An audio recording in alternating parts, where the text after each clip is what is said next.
what's going on, everybody? Welcome into another episode of Profit Picks. I'm here with my good friend, Mr. Rob Veno. And yesterday, I had a really good day. I went 4-0. It's a nice start to this week. I think 7-1 or something like that. So try to keep that going here. Rob, it's my first time talking to you this week. How's everything been for you? It was really, really good, Ski. The weekend, I know we did the Saturday and Friday and Saturday NCAA shows. We were just about right on with everything, I would think. It was a really good college hoop weekend, good NBA weekend. Last night stumbled a little bit, 1-2. Got a good play with Golden State and New Orleans over the first quarter total. That was a big play. The Hawks and Toronto, we both had a piece of that game. I had a different angle. I thought first half would get over the way the Hawks have been going over first halves, but it didn't. It was the second half that really scored a lot of points.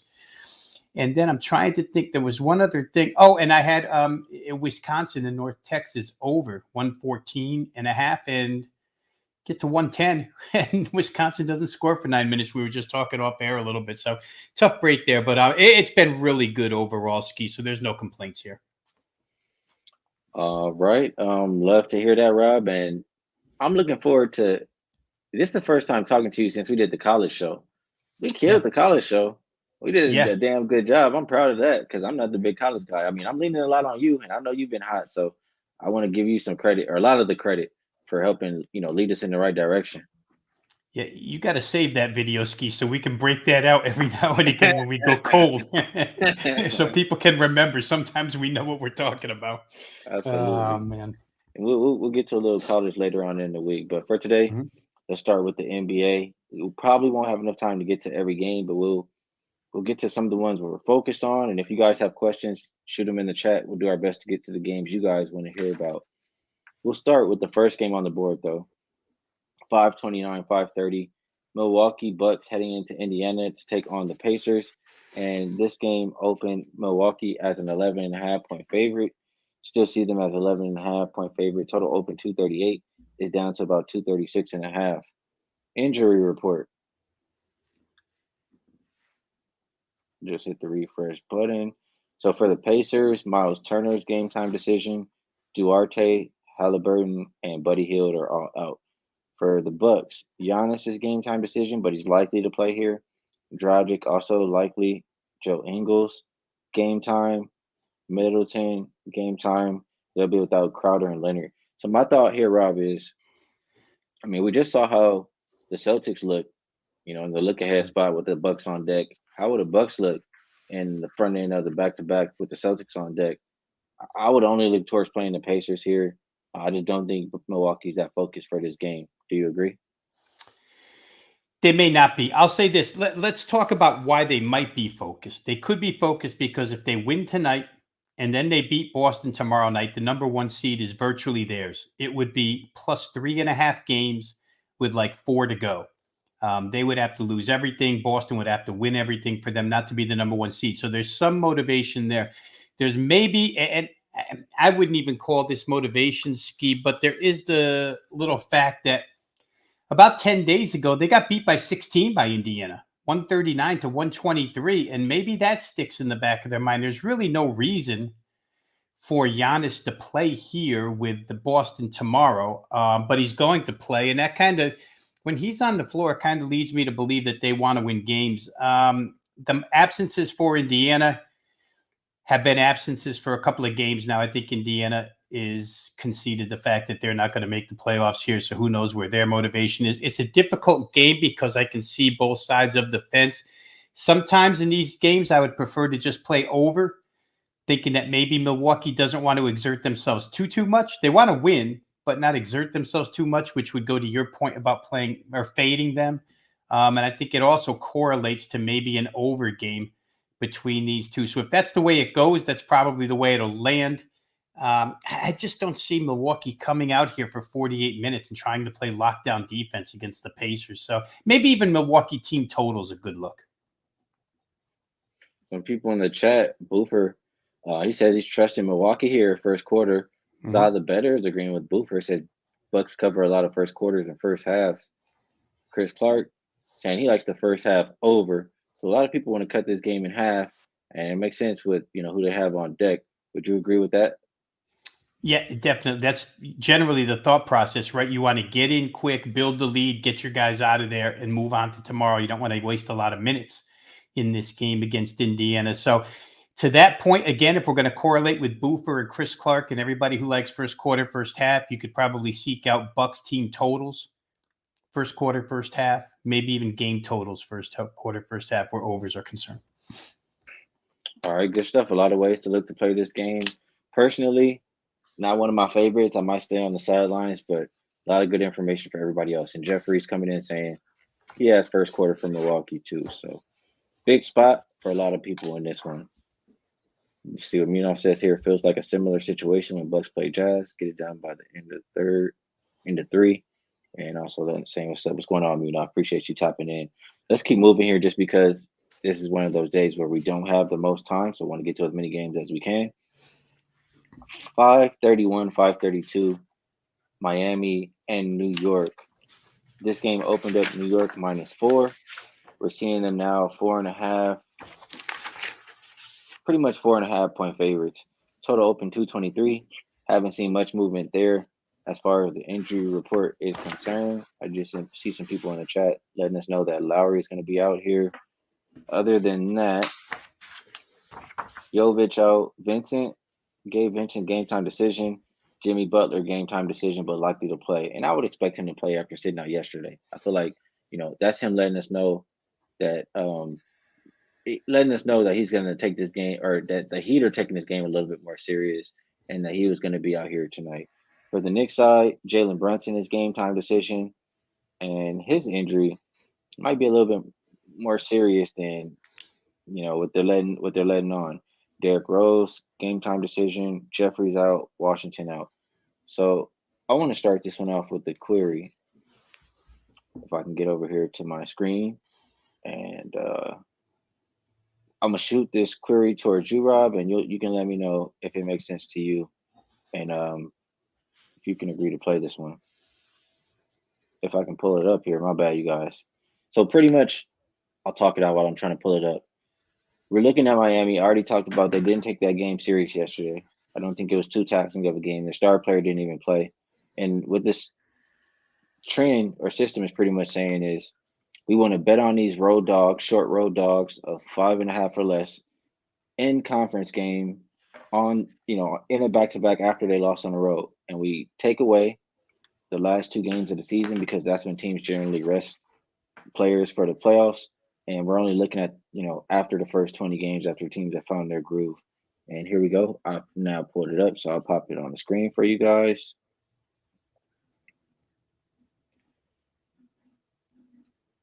My bad, bear with me. There we go.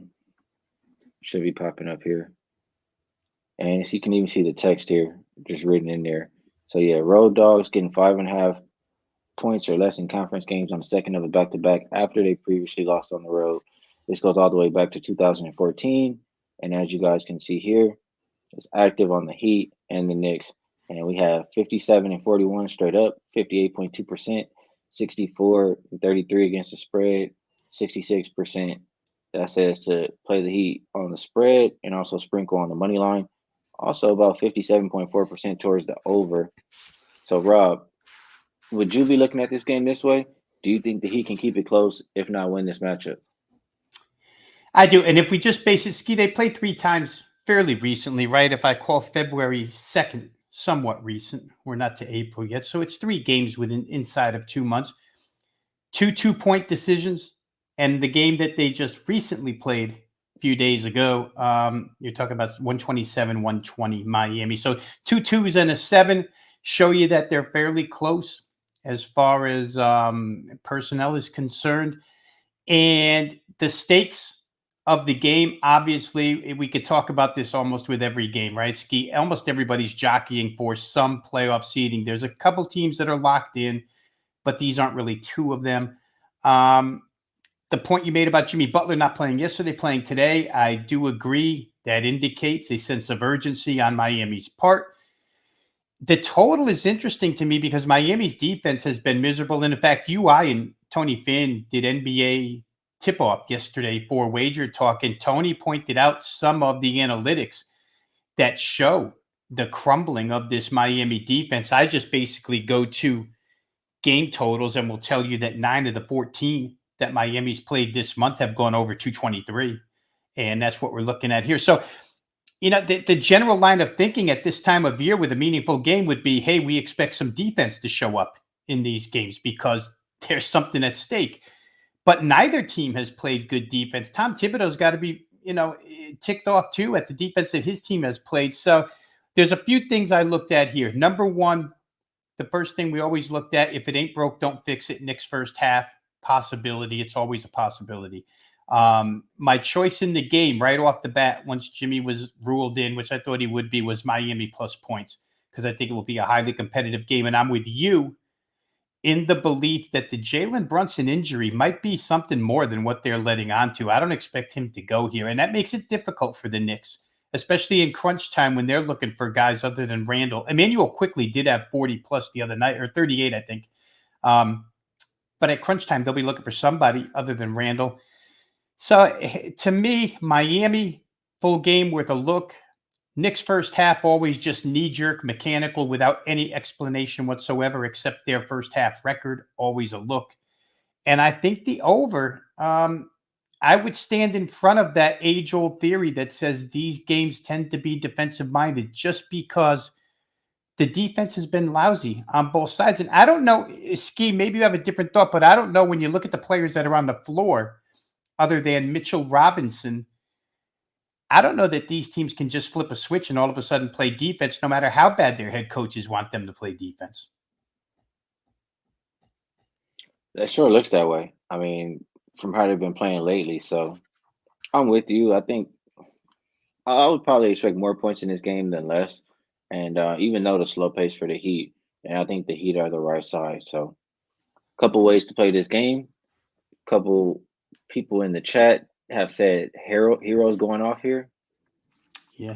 Damani saying Brunson has a wrist and I think he said a wrist sprain. He says his wrist and foot are still recovering. So doesn't think Brunson's going to be out there today. Mr. Chin is liking the Heat first half. Let's see. Ju Beats JU Beats says good spots don't exist for the Heat this season. They'll blow it somehow. I feel you. It's been frustrating to back them this year. I definitely get you on that. Warren, appreciate you tapping in. Saying let's get to the bag in his Dutch boy voice. Appreciate you, bro. Maybe we got to get Dutch on here sometime too as well. KC, liking Jimmy points over 25.5 here. I mean, if we like Miami, I definitely can't talk you off of that, especially with him resting up for this game. Mike Hill says Miami will lock down tonight. All right. Sab says Heat makes sense in this spot. I will be on them. They're in my pocket. Darren says Julius Randle will cry tonight and argue with his teammates. Yeah, it's not a situation, from what I've been seeing over there. I don't want to be backing them too often. Not too impressed by how they handled the Rockets. That's a game where you're supposed to smack up the Rockets the way that they were rested, et cetera, et cetera. So let's keep it going here, Rob. I'm gonna skip. So if you guys have a question about a game, let us know in the comment section. We'll do our best to get to it before we get out of here. Like I said, we don't have the most time today, and there is a lot of games on the slate. So I'm gonna skip to one that I like here quite a bit, and be 39-540 Utah and San Antonio. Opened up Utah minus 4.5. They're now 4.5 point favorite. Total open 233, and we're sitting at 233 or 234 is the consensus number. And this is a game where the spread was going up, and then it came back down after Larry Markkinen was rolled out. I don't really even care if Larry Markkinen is in or out, honestly. I just look at this Spurs team. This is not a team that wants to win basketball games. You can tell by the injury report and who they're putting out there every night, but last 2 weeks they're losing by an average of 14.5 points per game. It doesn't really matter who they're playing or who's out there on the other side. I want to be fading the Spurs team. If you look at the Jazz, they've been without Clarkson. They've been without Markkinen. Last 5 games, that say they're still the better offensive, defensive, and rebounding team than the Spurs. So I feel like it's a game where the Jazz are fade for a reason. If you've been following the show, We talked about teams that are favored for a reason. I'm rolling with the Jazz tonight, minus the points. I didn't even get the best of the number. I got minus 5.5. I think they win this game by double digits. Can you talk me off, Rob? I can't. I'll just agree with and bandwagon on a couple of the points that you just made. San Antonio, for the last month now, it's incredible what they do with the injury report and how they just freely. It's almost like football where you take your second down defense off the field and throw your third down defense in. This team plays four guys, then the next night they can't play. Then the night after that, they do play. Then some combination of those four play. And it's a wonder there's any continuity amongst this team at all because nobody plays together on consecutive games for this team. And tonight you see it. No Devin Vassell, no Keldon Johnson, no Jeremy Sohan. Those are the three best players on the team. They're not in there. But nothing they do, Skee, ever prevents them from giving up less points. And I would look at Jazz team total. 119 here, Markkanen or not. The game before they didn't have Markkanen. They scored 121. And they had kind of an off night last game out against Phoenix. Phoenix being somewhat of a slower team and certainly a more defensive team than is the San Antonio Spurs. Only got to 103. I think they get to 120 pretty easy here, which again should correlate with playing the Jazz, right? So that's the way I'm going to look here. The Spurs, just for numbers' sake, 9 of the last 12 games they've played, they've given up 119 or more. The total here is 119 team total for Utah. Makes a ton of sense to me to play the Jazz team total over that number. Yeah, I'm Walker glad you Kessler. I'm glad you agree here, Rob. And yes, some good call outs by the chat saying wanting to get on the Olympic props, but they moved his rebounds up to 7.5. Probably on the news of marketing being out. And Harry says Kessler props have been hidden. Also another good call out there. So some prop money to be had. Manny said he's liking the over in this game. I'm liking the Jazz. Rob says Jazz team total over. So we're all kind of, in alignment in some way, shape, or form on this game. And I love to see it. I think Spurs continue to get smacked up to end the regular season. There is another game that I'm pretty interested in. I bet you can guess it, Rob. Yeah, I was going to put my purple shirt on, but I'm and damn it, I messed up. I didn't do the banners. I'm screwing it up today, so yell at me if I don't do the banners. I got to be better at doing that. But the next game that I want to talk about, Lakers and Bulls. We did just see these teams play a few days ago. Right now, for this one, the Lakers opened as a 2-point favorite. They're now at 2.5, pretty much across the board. Total open 226.5, up to 227.5. Injury report. Let's click over and see what's going on. Who can we expect out there on the court tonight? For the Lakers, we see D'Angelo Russell, game time decision, but likely to play. Same can be said for Anthony Davis. LeBron James is a true, game time decision or question mark. But I do think he'll play today. Would I be sad or mad if he's out? Absolutely not. I might even prefer if he doesn't play tonight. For the Bulls, Caruso's game time decision, and looks like Javante Green also game time decision. So a situation where, like I said, they just played the other day. The Bulls smacked them up pretty much. Pat Bev is on the court, letting them know how much they stink. Before the game, even he said he wants to end their playoff push and a whole lot of shit talking from Pat Bev as far as he didn't enjoy his time on the Lakers. He didn't feel like his voice was heard. Blah blah blah. And the Bulls are playing good basketball. I'll give them credit. He came over there and whipped them into shape. But I just feel like it's a game where, especially with LA being the more rested team, you got to have some kind of pride, man. As much as they were talking and letting you know, and this is, I mean, the standings are really close. You need this game for your playoff push. They've already beaten you the last two times. It's a chance for you to get double revenge. It's a chance for you to shut Patrick Beverly up. I think the Lakers get the job done here. They're giving you a reasonable price. I'll read this. Since 2018, road favorites in a double revenge situation. They are, what do I have here? 68.2% straight up. They're 59.0% 4% against the spread, but you can get a money line price at -130. And I just told you they win 68.4% of the time. So implied probability at -130 is less than 60%. So I think it's a good bet. That's what I'm saying. Let me pull it up just to show you guys on the screen, put numbers or a visual to what I'm actually saying here. And here we go. Should be able to pull it up there. Internet going a little bit slow, but we should get there. We'll deal with this then in the meantime, since for whatever reason it doesn't want to work or doesn't want to go. But you can see what this says here. Road favorites who lost the previous two matchups since 2018.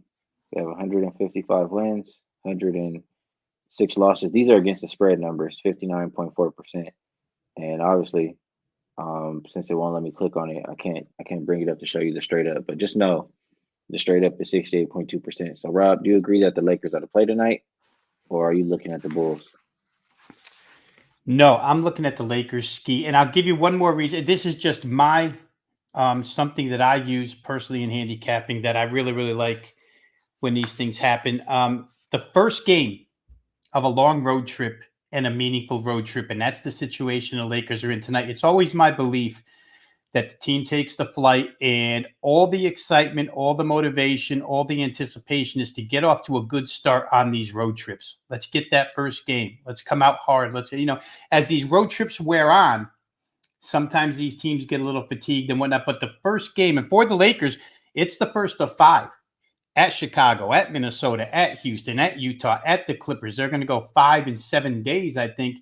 And as you mentioned, they're all important standings wise. We've talked to death about how much or how close, how tight the Western Conference standings are between 4 and 12. So every game matters for the Lakers. It's a team that's coming off a home loss. You talked about it, to this same team. For the Bulls, it's the fade situation, right? It's the first game back after a road trip. So those two things combined for me, Lakers' first game of a meaningful road trip, Bulls' first game home after a road trip, Lakers off a loss to this team. I just think it all adds up situationally. The fundamentals, you could argue both ways because, as you said, Chicago's been playing great ball. I'd love to be on Chicago if it was anybody but the Lakers here because they've been playing really good. They did get stung in that last game of the road trip. It was a back-to-back, losing to the Clippers 124-112. But Skee, I just think situationally this sets up so well for LA in this case. And to boot, you get D'Angelo Russell back tonight. Not present on Sunday, not present for a couple games before that. There's some more scoring in the lineup in case LeBron doesn't go. If he's still watching Bronny play in All-American high school games or whatnot, you have Russell back there to score some points for you. So I like the Lakers. I think it's a really good spot. And we'll see how it goes. But again, this is a team that doesn't want to be on. And I hear an awful lot about how the Lakers don't care as long as they get in. But if you ask me, Skee, and you're the Laker fan, I don't think they want to be in a playing situation where Minnesota has home floor on against them. I don't think they want to be in a situation where New Orleans has home floor against them. Anything could happen. Lakers want to be home. Got to win some games. I think this is one of them right here. You said it. They got to win some games, and I think this is where they get the job done. So, got some numbers to back it up. Just in general, how I'm looking at it, I think the Lakers are the better team, and just got to show some pride and get it done. I think they do it tonight. Since Skee got that dial up, still not at home, man. Just trying to make it work and bring you guys the shows as best as I can until I get back over there. When you see me out the ocean, you'll know I've made it back home. Swimming out the ocean. Yeah, we got about 10 minutes here, Rob, and we got through the games that I was really interested in. I don't know if there's one that we missed that you would prefer to talk about or you're interested in. If not, I'll shoot another game at you too that I was kind of having to lean on. Well, let's backtrack real quick here just because it's such an important game. Dallas at Philly tonight, and it's a TV game, right? So we'll talk about it real quick here. Philadelphia, the Embiid, Harden injuries. I can tell you, Skee, Joel Embiid in this town has sports radio talk show guys, news media guys fighting each other over whether or not he should have played against Jokic. National media guys calling out Joel Embiid for not playing against Jokic, which I don't really think is fair because I don't think it was Joel's decision. He went through shoot around that day. He didn't even have to do that if he himself wasn't going to play. I think the team made that choice. It's pretty evident. Doc Rivers has told us more than once that they want to be healthy, but I think they all play tonight. For that reason, I like over. I got 231. It's 232 now. Philly's been an offensive machine with Joel Embiid in the game, and if Harden comes back as well, that they're going to get their points against Dallas, which doesn't play a lot of defense. Dwight Powell, believe it or not, got significantly less minutes last game. It's almost as if, there was an article out that had basically hinted that Jason Kidd lost the locker room. And that was that was after the second Charlotte loss and prior to the win against Indiana. They come out against Indiana. He cuts Powell's minutes, lets JaVale McGee play a little bit, and they beat a banged up Pacers team. They're no good defensively. I don't put any stock into that effort as far as defense is concerned, but they can score. And Philly's not the best perimeter defense in the world, so the two guards, Doncic and Irving, should go crazy here. So for sake of time, I'm just going to say that I'm on over 231. I think it's a pretty decent play here. I can see the winner being to 120 in this game easily. Oh, I don't like hearing that, Rob, because this game I was leaning more towards an under, and it's tough to say that when I think about the Mavs because I was saying, they're not playing any defense, but maybe a little bit better defense than they were initially. First of all, I want to look at the last 5 games and how these teams have been playing pace-wise. They're 27th and 20th, so both bottom 10 in that regard. Both teams are top 10 defending the three on the season, although they're top 10 shooting it. So if they can play slow pace, and just looking at how both teams have been playing lately, last 2 weeks, I have my bad, bear with me, I lost it here. A combined 10-5 to the under, and I think their games are averaging around 229 points. So I get this under this 232 number. I played it, and I'm gonna tell you this: like for whatever reason, I looked at a system last night, and it was lined up on this game, and I was trusting it along with a little bit of the other numbers and recent trends that I was looking at. But this morning, when I look it up, it's not showing the system active anymore. So I'm not sure what that's about, and it makes me a little bit nervous, honestly. So I already have the under 232 in my pocket, and I told you the reasons why. Rob feels a different way, and he likes the over. You guys can take the information and do what you guys will. So that's all we're here to do. Give you guys the information, help you guys along with making your bets. Let's take a look at a couple comments.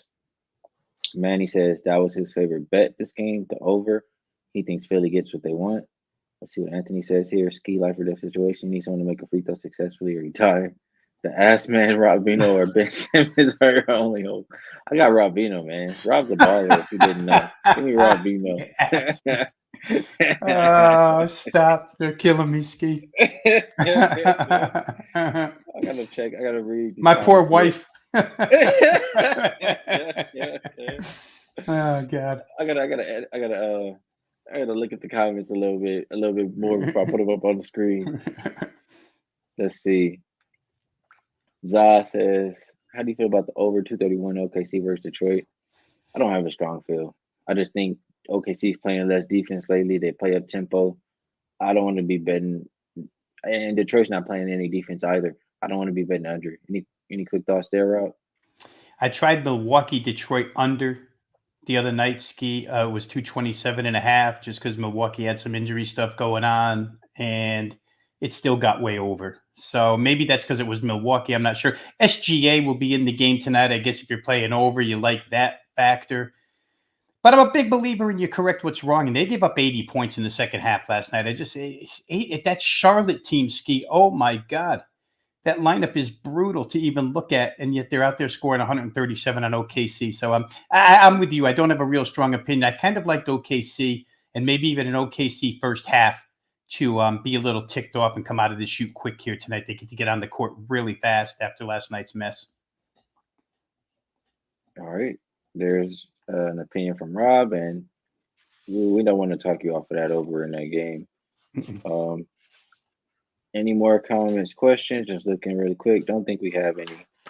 So I guess we can get out of here on that note, Rob.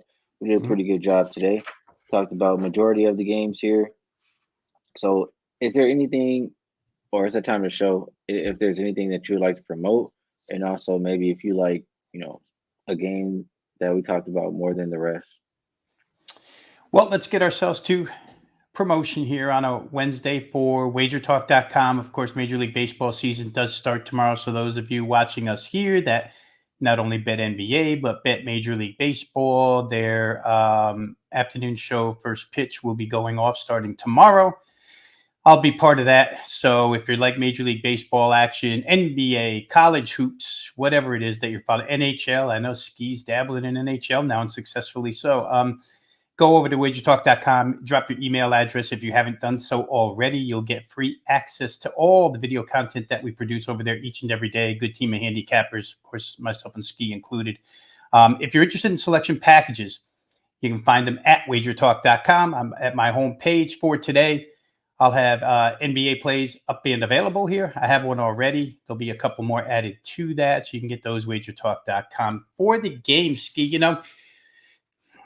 I'm going to give you my best bet, and then I'm going to leave you with a question because there's a game that I didn't ask you about that I think I'm going to play. But for best bet, I'm going to go back to where maybe the middle of the show here and just tell you that I think Utah team total is the best bet. 119 to me just seems so light. Larry Markkinen or not, in a game where nobody's going to play defense. You know me and that potential points category that I keep. It helps me with totals.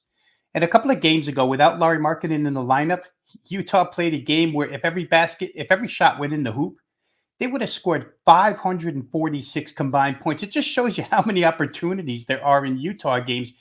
You can shoot 44%, 45% from the field and still get way over these totals in Utah games. San Antonio, really quite the same. So give me Utah team total over 119. And I'll leave you with this before you give us your best bet. Can we just continue to pile on Portland here? A Sacramento win puts them in the playoffs for the first time in 16 years. They didn't get it done the other night. I'm just thinking they have back-to-backs with Portland that maybe it's okay to go ahead and lay 13.5 with the results we see this Portland G League team posting the last couple of days. Well, I can't talk you off of that. I would just say in games where Sacramento has been a decent sized favorite to a large favorite, the games have, for a majority of the time went over the total. I just think that's the team Sacramento is. They're not going to play a whole lot of defense. If they're going to win, and cover a big number like this, is because they're putting up a hell of a lot of points. So I would prefer to just play the full game over or Sacramento team total over, however you choose to play it. But I can't talk you off of anything Sacramento today. This will probably be the last game that they really, really care about before they just, play the rest of the games on the schedule. For my best bet for the show, um, you guys know what it is. It's gonna be the Lakers, man. We're going with Lake Show on the money line, minus 130. Road favorites in the double revenge situation, going back the last 5 years or so, hitting at a 68.2% clip straight up on the money line. So Los Angeles Lakers to show a bit of pride and get the job done tonight. Really quick, I did see a couple comments. I just wanted to make sure I answered them. Casey said she's here for some knowledge and some ski banter, but I'm avoiding you. I'm not avoiding you, Casey. Much love to you, and shout out to your Warriors covering last night for you. I know you had them. You don't got to tell nobody. Rick White asking if we're going to be doing baseball shows on this channel. Absolutely. I love baseball. Baseball, I came out with at least a little bit of profit last year, and usually I wait about a month to start really diving in. But the more the season goes on, the more you'll see baseball from me on this channel. But I will start earlier on in this season and probably see Mr. Veno talking some games out with me as well. Ari says, appreciate us, Rob. And I'm gonna end with that right there. Where Sav says, good show. We appreciate you guys too. This show is nothing without the chat. You guys make it funny. It's a lot better when I can talk with you guys and we can laugh about things as well as cap games out and make some money. So, show is nothing without the chat. I appreciate every single one of you guys. Best of luck on all your action. We've been hot here on the channel. Hopefully, we can keep it going. and we will talk to you again tomorrow. Or I'll talk to you again tomorrow if Rob Veno can't make it. I think he's a busy man. He got all those things up there. Baseball starting tomorrow. He's gonna be getting pulled in different directions. But we'll talk to you soon.